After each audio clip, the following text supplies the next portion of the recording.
नमस्कार, मैं दीपक गर्ग आपका स्वागत करता हूं GK with Deepak Garg YouTube channel पे। हम पढ़ रहे थे राजस्थान के भौतिक प्रदेश तथा भौतिक प्रदेश में सर्वप्रथम हमने लिया था मरुस्थल तथा मरुस्थल को हमने क्या किया था, दो भागों में बांटा था। एक शुष्क मरुस्थल, दूसरा अर्ध शुष्क मरुस्थल। शुष्क मरुस्थल हमने नेक्स्ट वीडियो में पिछली वीडियो में पढ़ लिया था कि शुष्क मरुस्थल जैसे कि पूछ ले कि किसके आधार पर शुष्क मरुस्थल तथा अर्ध शुष्क मरुस्थल को बांटा। तो जो शुष्क मरुस्थल है मतलब 25 सेंटीमीटर से अगर कम वर्षा हो रही है उस इलाके में तो शुष्क मरुस्थल में आएगा। अब अर्ध शुष्क मरुस्थल जो आज पढ़ने वाले हैं वो कैसे पता चलेगा, जो 25 सेंटीमीटर से अगर 50 सेंटीमीटर के बीच अगर उस एरिया में वर्षा हो रही है तो वह क्षेत्र अर्ध शुष्क मरुस्थल में आता है। कौन सा? अर्ध शुष्क मरुस्थल। अर्ध शुष्क मरुस्थल को 4 भागों में बांटा गया है। अर्ध शुष्क मरुस्थल को 4 भागों में बांटा गया है। मैं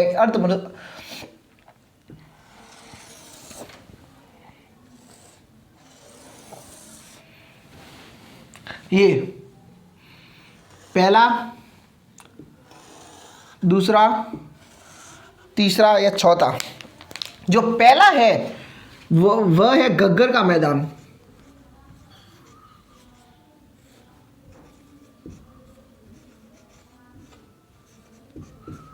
घग्गर का मैदान। दूसरा है शेखावटी बेसिन।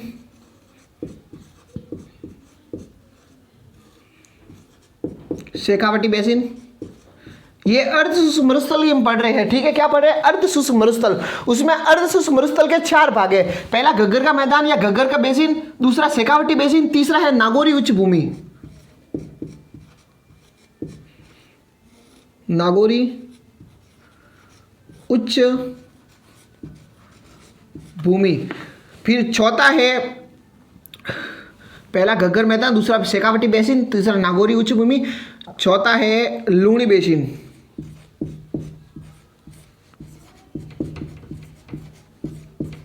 ये 4 प्रदेश है। अर्ध शुष्क मरुस्थल को मुख्यतः 4 भागों में बांटा गया है। कौन सा? घग्गर का मैदान, दूसरा शेखावटी बेसिन, नागौरी उच्च भूमि तथा लूणी बेसिन। सर्वप्रथम हम एक एक टॉपिक को लेंगे तथा एक एक टॉपिक को विस्तार से हम पढ़ेंगे। सर्वप्रथम मैं लेता हूं घग्गर का मैदान। क्या? घग्गर का मैदान।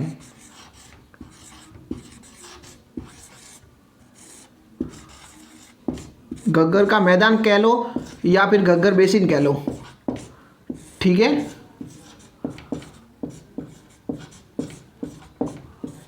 ठीक है,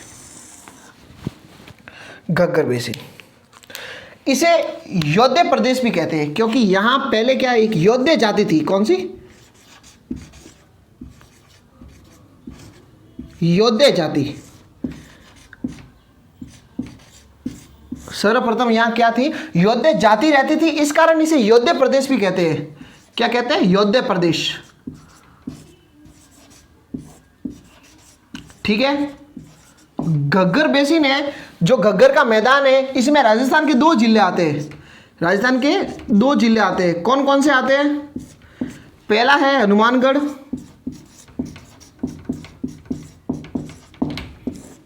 दूसरा है श्री गंगानगर। कौन सा?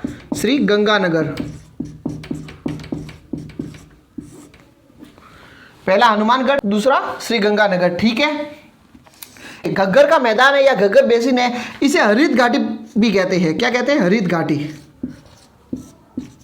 इस एरिया को हरित घाटी भी कहते हैं, ठीक है। इसके ये ज्यादा बड़ा नहीं है, इतना छोटा ही है। घग्गर का मैदान योद्य जाति रहती थी इसलिए इसे योद्य प्रदेश कहते हैं।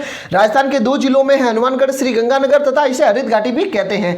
अब एक इससे रिलेटेड ही है, इसका तो टॉपिक नहीं है खैर, लेकिन इससे रिलेटेड है एक सेम समस्या।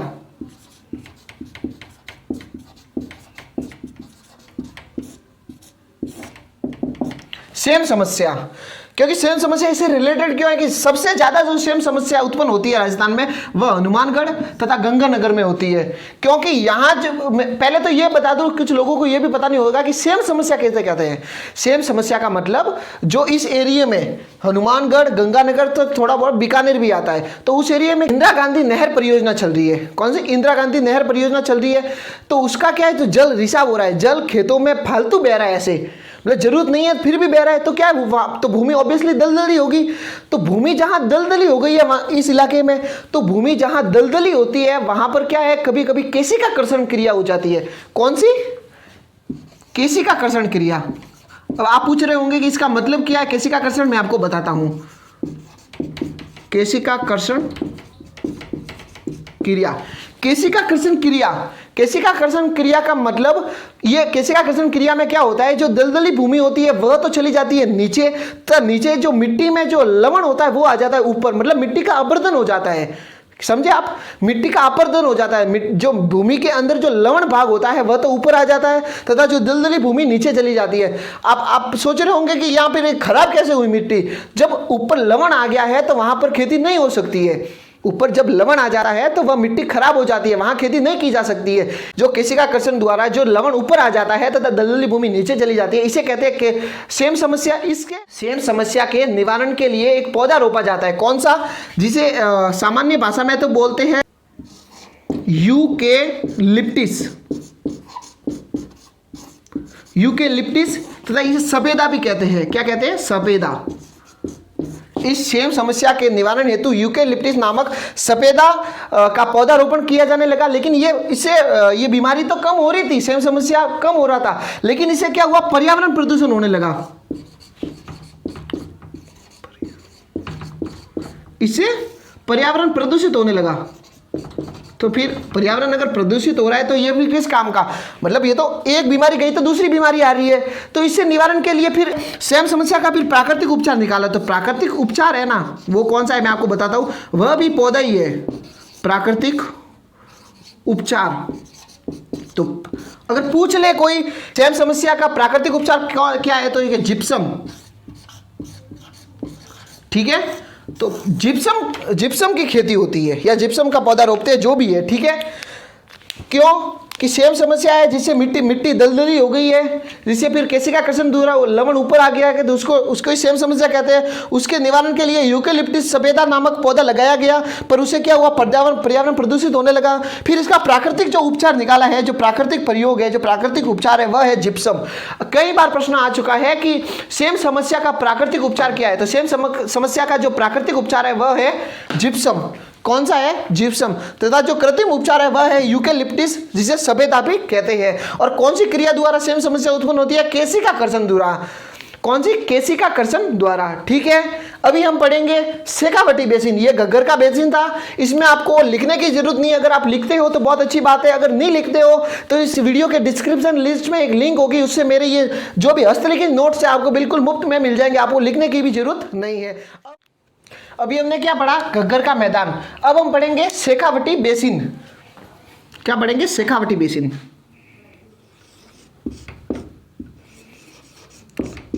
शेखावटी बेसिन, इसके कई नाम हैं, जैसे शेखावटी बेसिन, इसको फिर तोरावाटी भी कहते हैं। क्या कहते हैं, तोरावाटी।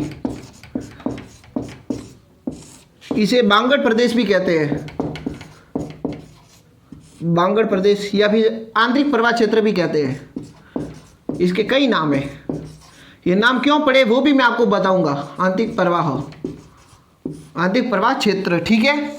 शेखावटी बेसिन, तोरावाटी, बांगड़ या आंतरिक प्रवाह, ये एक ही नाम है, किसके, शेखावटी बेसिन। ये हमने कंप्लीट कर लिया है, अभी हम ये चल रहे हैं शेखावटी बेसिन, ठीक है। जो शेखावटी बेसिन है, यह नाम कैसे पड़ा, जो शेखावटी बेसिन नाम पड़ा, यह पड़ा, यहाँ क्या था, शेखा सामंत का पहले अधिकार था। शेखा सामंत करके एक नाम था, उस व्यक्ति का अधिकार होने के कारण इसे शेखावटी बेसिन कहते हैं। तोरावाटी क्यों पड़ा नाम इसका, क्योंकि यहाँ पहले आपको पता है कांतली नदी बहती थी। कौन सी, कांतली नदी,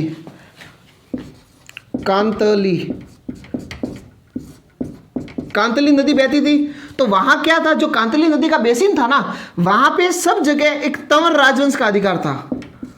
तंवर राजवंश, ये राजपूत की एक गोत्र होती है, तंवर राजवंश। तंवर राजवंश का अधिकार होने के कारण तोरावाटी पड़ा। बांगड़ क्यों पड़ा, हम आगे पढ़ेंगे, ये थोड़ा अलग है। आंतरिक प्रवाह, यह सबसे बड़ा आंतरिक प्रवाह क्षेत्र है।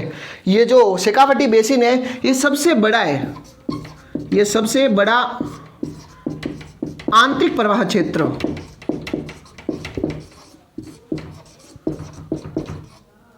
ये सबसे बड़ा आंतरिक प्रवाह क्षेत्र है। क्यों, क्योंकि यहां पर जो नदियां हैं वह आंतरिक प्रवाह वाली नदियां हैं। जैसे मैं आपको बता देता हूं कौन कौन सी नदियां हैं, रूपनगढ़, मेंथा, कांतली नदी जो मैंने यहां पर लिखी है, कांतली नदी पहले बहती थी, अब ये लुप्त हो गई है, लगभग कहीं थोड़ा बहुत पानी होगा तो होगा, लेकिन 90% ये लुप्त हो गई है। अब आप सोच रहे होंगे कि आंतरिक प्रवाह क्षेत्र क्या होता है।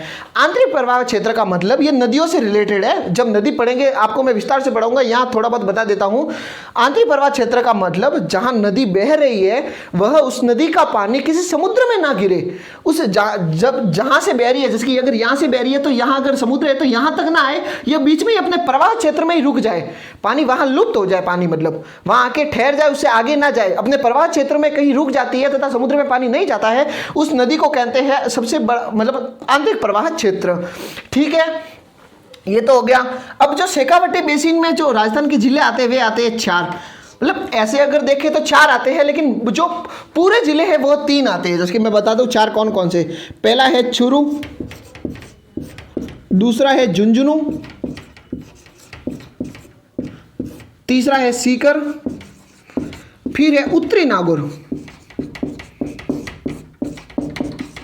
नागौर पूरा नहीं आता है, जिसका उत्तरी भाग है वह आता है। ठीक है, राजस्थान के 4 जिले शेखावटी बेसिन में आते हैं, चूरू, झुंझुनू, सीकर तथा उत्तरी नागौर। ठीक है, अब ये बांगड़ का मतलब क्या होता है। बांगड़ ये जानने से पहले हम एक शब्द है खादर जानेंगे। खादर का मतलब क्या होता है, मतलब जब नदी बह रही है, अगर नदी आपको पता है कि कोई नदी बह रही है तो वह जब बहती है तो अपने साथ मिट्टी भी लाती है, रेत लाती है ना, मिट्टी लाती है, जो क्या होती है, जैसे कि यहाँ से नदी बह रही है तो यहाँ पर वह रेत के जो वो होते हैं बड़े बड़े टिल्ले वहाँ जम जाते हैं या साइड में। ठीक है, तो उसी को कहते हैं खादर, मतलब और जो मिट्टी होती है वह बहुत उपजाऊ होती है खेती करने के लिए, यह ध्यान रखना। नदी द्वारा लाई गई मिट्टी, उपजाऊ मिट्टी, नदी द्वारा लाई गई उपजाऊ मिट्टी को कहते हैं खादर। तथा बांगड़ फिर किसे बोलते हैं, बांगड़ प्रदेश क्यों नाम पड़ा। बांगड़ प्रदेश नाम पड़ा है, मेन तो ये पड़ा है कांतली नदी के कारण। अब आप सोच रहे होंगे कांतली नदी के कारण बांगड़ प्रदेश क्यों पड़ा, क्योंकि जो कांतली नदी पहले बहती थी, अब मैंने आपको क्या बोला, जब नदी बह रही है तो ऑब्वियसली इसके दोनों तरफ मतलब ये मिट्टी होगी, लेकिन जब नदी लुप्त हो जाती है या नदी अपना क्षेत्र बदल देती है, अपना प्रवाह क्षेत्र बदल देती है, ये तो लुप्त ही हो गई है, मतलब यहाँ अगर लुप्त हो गई है तो वहाँ फिर पानी इस रेती को नहीं मिलेगा, तो ये फिर क्या होती है, रेती उपजाऊ से उपजाऊ होती है, उपजाऊ से अनुपजाऊ में बदल देती है। क्योंकि किसी चीज को अगर पानी नहीं मिलेगा, इस रेती को पानी नहीं मिलेगा, तो ये जो उपजाऊ होती है उसका उपजाऊपन खत्म हो जाता है, तो अनुपजाऊ हो जाती है, उसे कहते हैं बांगड़ प्रदेश। मतलब जो अब इसके दो डेफिनेशन निकलती है, जिसकी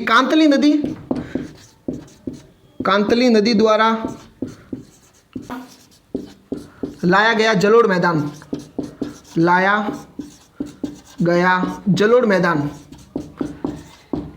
जलोढ़ मैदान ये भी कहते हैं। तथा मेन इसकी जो डेफिनेशन अगर समझने के दृष्टि से हम समझे तो इसका मतलब ये होता है, जो नदी बहती है तो वह साथ में रेती लाती है, मिट्टी लाती है, जब वो नदी बहना बंद कर देती है, लुप्त हो जाती है, तो वह नदी लुप्त हुई है, पानी लुप्त हुआ है, तो मिट्टी तो जाएगी नहीं, मिट्टी वहीं रहेगी, तो वो क्या है, उपजाऊ से अनुपजाऊ में बदल देती है। वह अपनी जो उपजाऊपन है वो खत्म हो जाता है उस मिट्टी का, क्योंकि पानी मिल रहा नहीं है तो उपजाऊपन ऑब्वियसली खत्म ही होगा।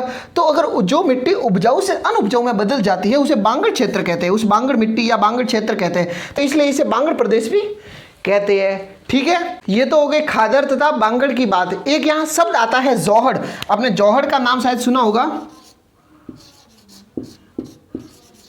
जौहड़। अब कोई पूछ ले कि जौहड़ किसे कहते हैं, जो शेखावटी बेसिन में कच्चे कुएं होते हैं उनको कहते हैं जौहड़, कच्चे कुएं, कच्चे कुओं को शेखावटी बेसिन में जौहड़ कहते हैं। क्या बोलते हैं, अगर कोई पूछ ले कि जौहड़ किसे कहते हैं, जो शेखावटी बेसिन में कच्चे कुओं को जौहड़ कहते हैं। तथा अगर जयपुर की बात करें तो जयपुर में कच्चे कुएं को बोलते हैं सर। अगर कोई पूछ ले कि जयपुर में कच्चे कुओं को क्या बोलते हैं, जयपुर में कच्चे कुओं को, ये तो है शेखावटी बेसिन में, ये जयपुर में कच्चे कुओं को सर बोलते हैं। तथा एक राजेंद्र सिंह नाम था, एक व्यक्ति था राजेंद्र सिंह, जो कहाँ का था, अलवर का, राजेंद्र सिंह अलवर का था। इसने सीकर में, कहाँ पर,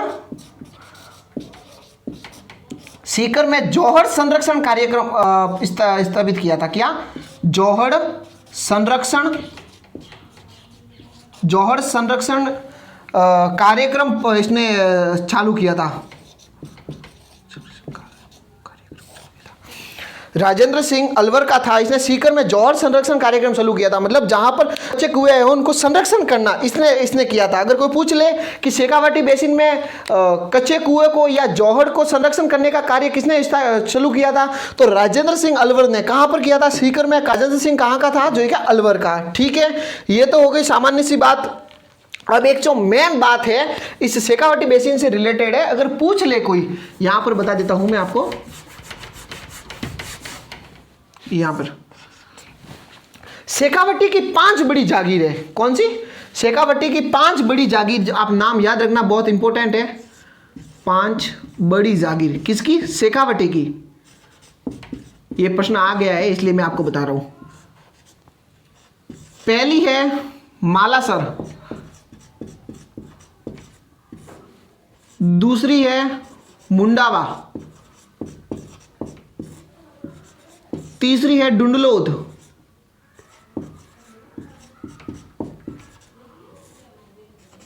चौथी है बिशाऊ,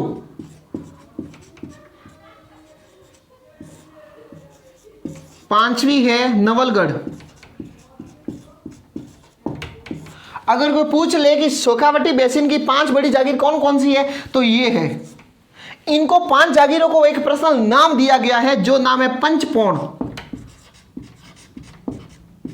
अगर ये प्रश्न आ जाए कि शेखावाटी बेसिन में पंचपोण किसे कहते हैं, तो शेखावाटी बेसिन में 5 बड़ी जागीरों को पंचपोण कहते हैं। कौन कौन सी? मालासर, मुंडावा, डुंडलोद, बिसाऊ तथा नवलगढ़। अगर आपको ये याद नहीं होता है कि ये 5 मुझे याद नहीं होती है, तो मैं आपको ट्रिक बता देता हूं। इसकी ट्रिक है मामू, डूबी, नवलगढ़। मामू, डूबी, नवलगढ़। मां से मालासर, मुंह से मुंडावा, डू से डुंडलोद, बी से बिशाऊ तथा नवलगढ़ से नवलगढ़। ये राजस्थान, ये शेखावाटी बेसिन की 5 बड़ी जागीर है जिसे पंचपोण कहते हैं। कौन सी है? मालासर, मुंडावा, डुंडलोद, बिशाऊ तथा नवलगढ़। इसकी शॉर्ट ट्रिक है मामू, डूबी, नवलगढ़। ठीक है, ठीक है। अब मैं आपको पढ़ाऊंगा नागौरी उच्च भूमि। सर्वप्रथम हमने क्या किया? अर्धशुष्क मरुस्थल पढ़ा। अर्धशुष्क मरुस्थल वो 4 भागों में बांटा: घग्गर बेसिन, शेखावाटी बेसिन, नागौरी उच्च भूमि तथा लूणी बेसिन। हमने घग्गर बेसिन पढ़ लिया तथा शेखावाटी बेसिन पढ़ लिया। अब हम पढ़ेंगे तीसरा, उसका ही तीसरा पार्ट है नागौरी उच्च भूमि। क्या? नागौरी उच्च भूमि।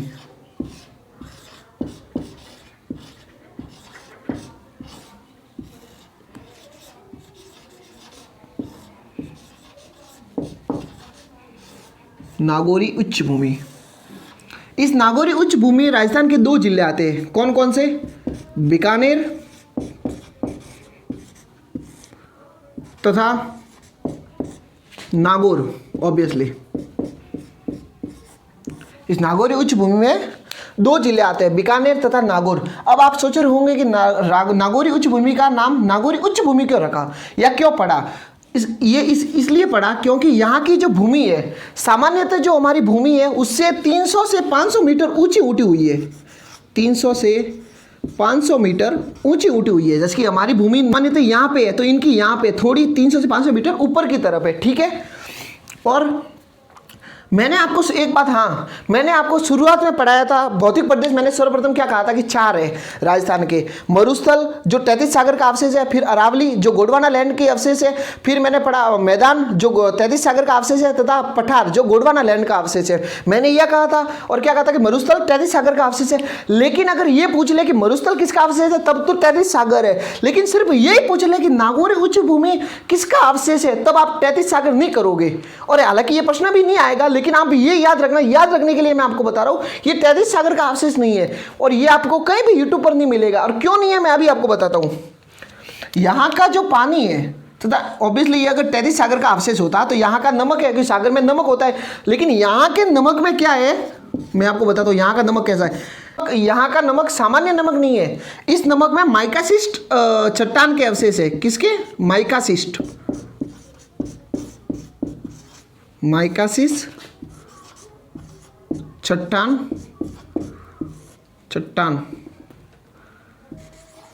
के अवशेष है। किसके? माइकासिस चट्टान के अवशेष है, जिसके कारण इसे टेथिस सागर में नहीं गिना जाता। ये बहुत कंफ्यूज करने वाली चीज़ है।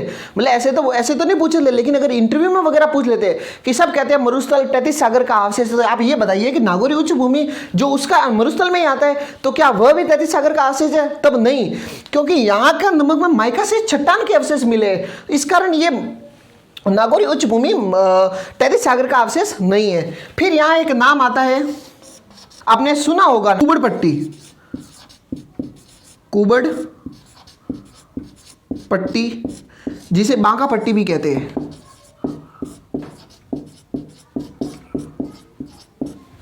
कुबड़ पट्टी या बांका पट्टी।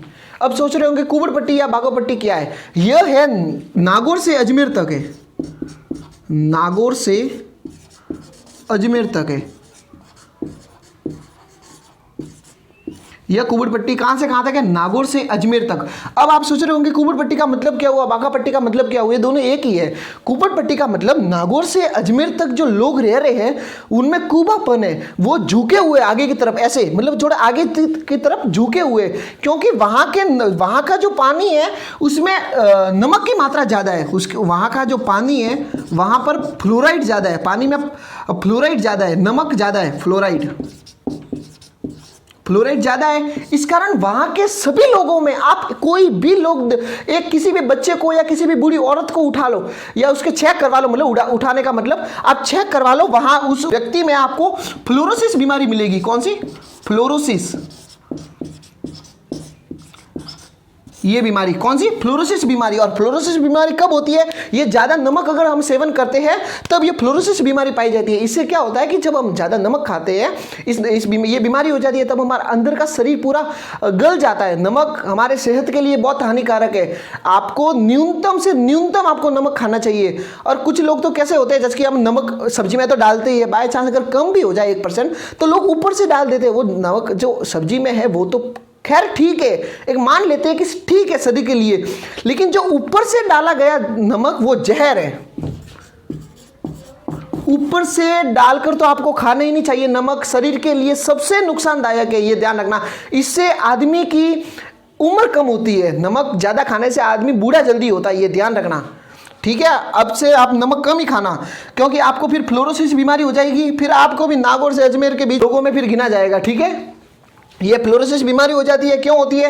क्योंकि यहाँ पर फ्लोराइड ज़्यादा है, नमक की मात्रा ज़्यादा है, यहाँ के लोगों में फ्लोरोसिस बीमारी होती है, ठीक है। अगर पूछ ले कि सर्वाधिक फ्लोराइड से प्रभावित जिला कौन सा है, प्रभावित जिला, सर्वाधिक फ्लोराइड से प्रभावित जिला, तब तो आएगा नागौर, ठीक है। अगर ये पूछ ले कि सर्वाधिक फ्लोराइड से प्रभावित जिला, तब तो आएगा नागौर। अगर पूछ ले सर्वाधिक प्रभावित गांव पूछ ले तो फिर आंसखा गांव, आंसखा गांव कौन सा? आंसखा। ये प्रश्न बहुत बार आ चुका है, ये दोनों आप ध्यान रखना। कभी भी कुछ भी पूछ लेगा, ये पूछ लेगा फ्लोराइड से सर्वाधिक प्रभावित जिला कौन सा है, तब तो आप बोलोगे नागौर। अगर ये पूछ ले कि फ्लोराइड से प्रभावित सर्वाधिक फ्लोराइड से प्रभावित कौन सा गांव है, तब आएगा आंसखा गांव, ठीक है। और यहाँ पर जो नागौरी उच्च भूमि है, यहाँ हरे कबूतर कभी कभी मिलते हैं या पाए जाते हैं, हरे कबूतर, ठीक है। कौन से? हरे कबूतर, जिसे हरियल पक्षी भी कहते हैं।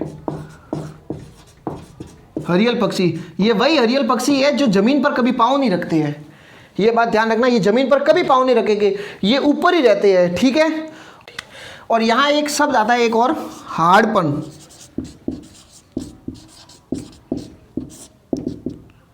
हाड़पन का मतलब क्या हुआ? अगर पूछ ले कि हाड़पन किससे संबंधित है, हाड़पन का मतलब हुआ जो नागौर से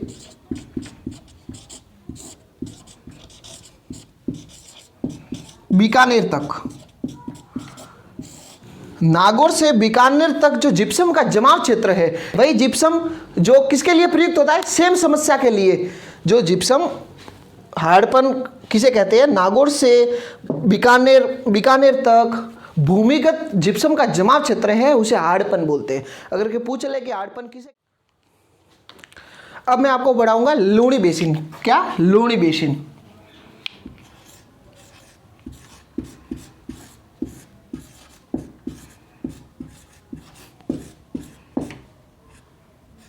लूनी बेसिन, इसे गोडवाड़ प्रदेश भी कहते हैं, गोडवाड़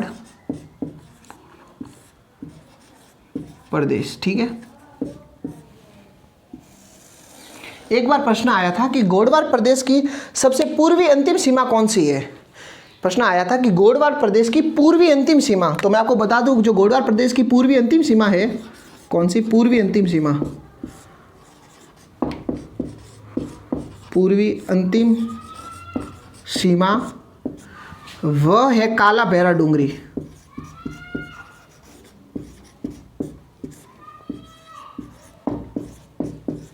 काला भैरा डूंगरी। लूनी बेसिन का मतलब हुआ लूनी नदी जहां जहां से बहती है उसे लूनी बेसिन कहते हैं। तो हम लूनी नदी को पढ़ेंगे। इसको पूरा तो डिटेल में हम नदियां जब टॉपिक में आपको पढ़ाऊंगा तब मैं पढ़ाऊंगा, लेकिन अभी जो छोटी मोटी जानकारी है जो भौतिक प्रदेश में लगती है वो मैं आपको बता देता हूं। अब लूनी नदी कहां से निकलती है? यह निकलती है अजमेर के नाग पहाड़ से। अजमेर के नाग पहाड़ से, अजमेर के नाग पहाड़ से निकलती है, फिर कहाँ जाती है? नागौर। यह अजमेर के नाग पहाड़ से निकलकर कहाँ जाती है? नागौर। फिर आती है पाली, फिर आती है जोधपुर, फिर आती है बाड़मेर, फिर आती है जालोर। अब देख लो कितने जिले हैं, 1 2 3 4 5 6। आपको याद रखना है क्योंकि ये बहुत बार प्रश्न आ चुका है, ये क्रम वाइज ही पूछेगा। ठीक है, कि अजमेर के नाग पहाड़ से निकलती है, पूछ ले कि लूनी नदी कहाँ से निकलती है, तो अजमेर के नाग पहाड़ से निकलती है, फिर अजमेर से नागौर, नागौर से पाली, पाली से जोधपुर, जोधपुर से बाड़मेर तथा बाड़मेर से जालोर। आपको कैसे भी रात को उठकर अगर पूछ ले कि लूनी नदी कहाँ से बहती है जल्दी बता, तो आपको याद होना चाहिए क्योंकि ये बहुत इंपॉर्टेंट है। लूनी नदी हमारे राजस्थान में सबसे इंपॉर्टेंट है। ठीक है, और ये बहुत बार प्रश्न आ चुका है। ठीक है, ये तो हो गया। फिर जब लूनी नदी बहती है तो यहां लूनी बेसिन में एक 56 की पहाड़ियां हैं, इंपॉर्टेंट 56 की पहाड़ियां।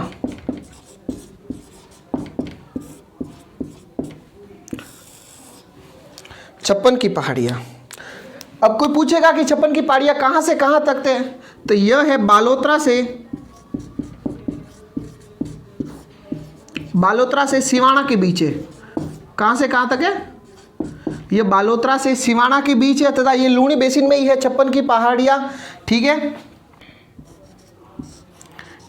ये बालोतरा से सिवाना के बीच है तथा जो इनकी लंबाई है वह है 11 किलोमीटर। इस 56 की पहाड़ियों की 11 किलोमीटर लंबाई है तथा इस लूनी बेसिन की जो लंबाई है, ये लूनी बेसिन का जो प्रवाह क्षेत्र है वह है, जो लूनी बेसिन का प्रवाह क्षेत्र है वह है 34,866 किलोमीटर। 34,866 किलोमीटर। ठीक है, अगर पूछ ले लूनी बेसिन का प्रवाह क्षेत्र कितना है तो 34,866 वर्ग किलोमीटर या किलोमीटर। ठीक है, तो 56 की पहाड़ियाँ कहाँ से कहाँ तक है? बालोतरा से सिवाना के बीच है तथा 11 किलोमीटर लंबी है तथा यह इनमें इस पहाड़ियों में सर्वाधिक ग्रेनाइट है। ग्रेनाइट सर्वाधिक है, इसलिए इसे ग्रेनाइट पर्वत भी कहते हैं। इसे ग्रेनाइट पर्वत भी कहते हैं। ठीक है, छप्पन की पहाड़ियों का जो आकार है वह है गुंबदाकार। गुंबदाकार। अगर पूछ ले 56 की पहाड़ियाँ कहाँ से कहाँ तक है तो बालोतरा से सिवाना के मध्य 11 किलोमीटर लंबाई है, ग्रेनाइट सर्वाधिक है इसलिए ग्रेनाइट पर्वत भी कहते हैं। इनका आकार है गुंबदाकार। ये कहाँ से कहाँ तक है? बालोतरा से सिवाना के मध्य। ठीक है, ये बालोतरा सिवाना। ठीक है, इस जो बालोतरा है यहाँ इस बालोतरा के पास ही एक तीर्थ स्थान है, वह है नाकोड़ा भैरू जी का। किसका? नाकोड़ा भैरू जी का तीर्थ स्थान है, जो जैनियों का तीर्थ स्थान है। नाकोड़ा भैरू जी का तीर्थ स्थान है जो जैनियों का तीर्थ है। यहाँ पर इस बालोतरा के पास ही नाकोड़ा भैरू जी का जो तीर्थ स्थान है वो जैनियों का तीर्थ है, इसलिए यहाँ के जो पहाड़ को नाकोड़ा पर्वत भी कहते हैं। जो यहाँ का पर्वत है या जो पहाड़ियाँ है नाकोड़ा पर्वत भी कहते हैं इसे, ठीक है।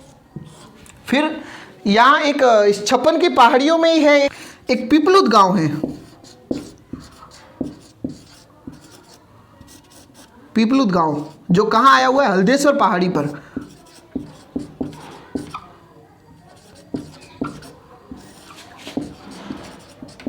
इस 56 की पहाड़ियों में एक पहाड़ी है हल्देश्वर पहाड़ी, जिसका एक गांव, जिस पर एक गांव है पिपलुद गांव। इसे पश्चिमी राजस्थान का आर्द्र स्थान कहते हैं। क्या कहते हैं इसे? पश्चिमी राजस्थान का आर्द्र स्थान कहते हैं। इसे पश्चिमी राजस्थान का आर्द्र स्थान कहते हैं तथा इसे मारवाड़ का माउंट आबू भी कहते हैं। पिपलुद गांव को मारवाड़ का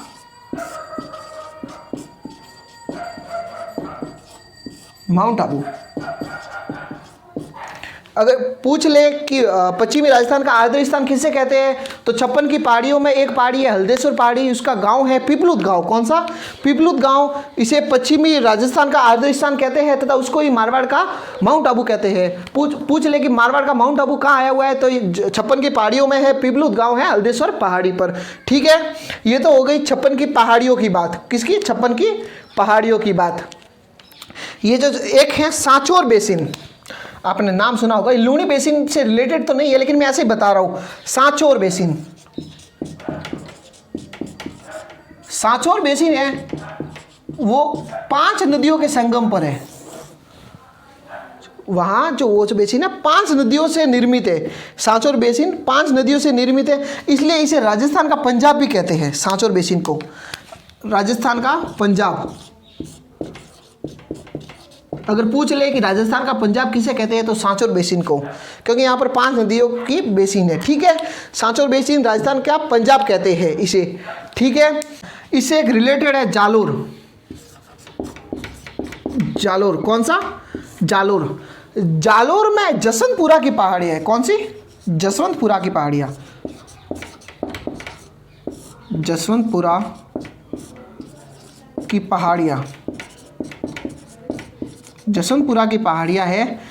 इसमें जो सबसे ऊंची छोटी वाली पहाड़ी है वह है, उस छोटी का नाम है छोटी डोरा। छोटी डोरा, क्या नाम है? छोटी डोरा, जिसकी लंबाई है 869 मीटर। यह पश्चिमी राजस्थान की सर्वोच्च चोटी है। अगर पूछ ले कि पश्चिमी राजस्थान की सर्वोच्च चोटी कौन सी है, तब ये आएगी। पश्चिमी राजस्थान की सर्वोच्च चोटी, ये पश्चिमी राजस्थान की सर्वोच्च चोटी है। जसवंतपुरा की पहाड़ियाँ है, छोटी डोरा है, सबसे ऊंची चोटी है छोटी डोरा है। इसकी लंबाई है 869 मीटर। पश्चिमी राजस्थान की सर्वोच्च चोटी है, ठीक है। इसी के साथ अब हम मिलेंगे नेक्स्ट वीडियो में। अगर आपने इस वीडियो से नॉलेज गेन किया हो, कुछ नॉलेज मिला हो, तो आप वीडियो को सब्सक्राइब करें तथा लाइक करना ना भूलें, ठीक है।